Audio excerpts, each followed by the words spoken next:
The interesting thing is that in today's market we have a shortage of inventory.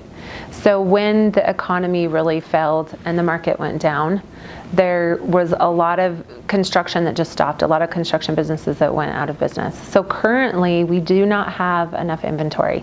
So we need 1.6 million builds and we only have about 800,000. So we are very short.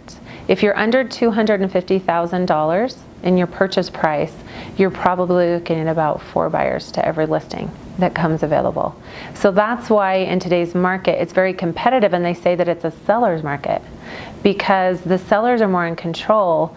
When they have that many buyers waiting for their house to come available, then that means that they're going to have to, those buyers are going to have to be well prepared. So that's what I really focus on, is making sure that my buyers are completely pre-approved. So with all confidence, I can say my buyer is not going to cancel this contract. We're going to move forward. We're going to be able to buy this house from you. And then also in other preparations that you can do, I always coach my clients so that we're the strongest buyer. So in a competitive market, that we can get it. And really, honestly, truly, it comes down to communication. My ability to communicate with the other agent makes all the difference. I've had many, many agents say, you're the only one who's called me. I've gotten 6 offers and you're the only agent who's communicated with me. And agents have a lot of sway with their clients. So if I'm communicating with them and they like me and they know that they can trust me and they know that my buyer's prepared, they're more likely to work with me than any of those other agents who send over offers because they don't know anything about those other agents.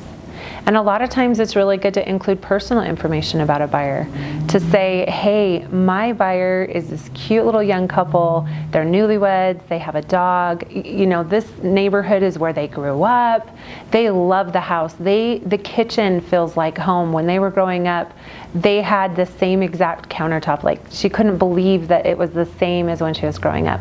Get an emotional connection with the seller so that they like us as buyers. So there's several things that we can do in a competitive buyer's market like this so that we stand out. So I'm not afraid of multiple offers. And in fact, I don't lose very often. It's very rare when my buyer doesn't get the house that we're going after.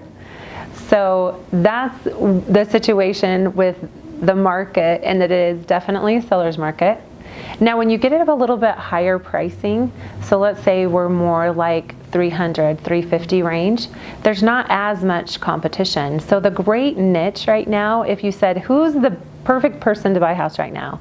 I would say it would be a family who's outgrown their house, because we could get their house under contract and then we could get their new house under contract contingent upon the sale of our existing home, so they could move right in, and that would work out because that higher price point, there's not as much competition, so they're more willing to wait for us to sell our house because they don't have 5 and 6 offers. They're getting 1, maybe 2 offers. So that would be like the perfect niche.